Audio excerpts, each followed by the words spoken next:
올해는 모두에게 힘겨운 한 해였습니다. 물가는 뛰고 내야 하는 대출 이자는 늘어나는데 우리 경제의 미래마저 불투명해졌습니다. 그런데 내년도 걱정입니다. 올해보단 낫지만 그 이상을 바라긴 어렵다는 전망이 지배적입니다.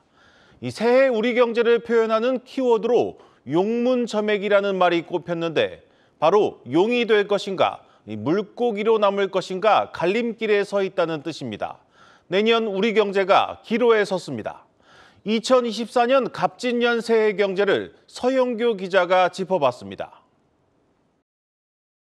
저성장, 그리고 고물가, 고금리, 고환율. 올해 한국 경제를 설명하는 말입니다. 우리나라 올해 경제 성장률은 1.4%로 예상되는데 글로벌 금융위기가 있던 2009년과 코로나19 팬데믹이 발발한 2020년을 제외하고 가장 낮았습니다. 기준금리는 15년 만에 가장 높았고 소비자 물가 상승률은 한국은행 목표치를 크게 뛰어넘었습니다.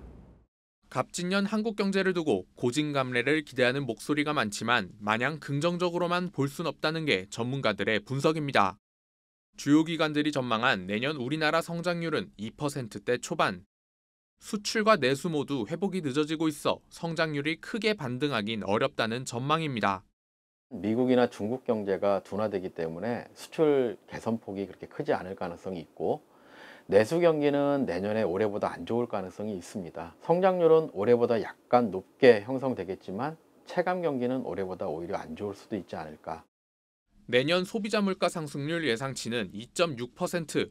올해보단 낮지만 여전히 물가 목표치보단 높은 중물가 수준입니다. 내년 물가를 좌우할 가장 큰 변수는 역시 에너지 가격인데요. 러시아 우크라이나 전쟁과 이스라엘 하마스 분쟁 등 지정학적 리스크가 어떻게 진행되는지에 따라 물가도 크게 출렁일 수 있습니다. 인플레이션이 빠르게 잡힌다면 한은과 미연준 모두 이르면 내년 상반기에 기준금리 인하에 나설 것으로 전문가들은 보고 있습니다. 내년 2분기 정도가 금리 인하 시점으로 보고 있습니다. 그것은 미국이나 한국이나 다 동일할 거로 좀 보고 있고요. 내년에 2분기 인하한 이후 적으면 2차례, 많으면 한 3차례 정도의 어떤 금리 인하가 내년에 나타나지 않을까 좀 보고 있습니다. 내년 원달러 환율은 상고하죠. 하반기로 갈수록 낮아질 것이란 예상이 대부분입니다.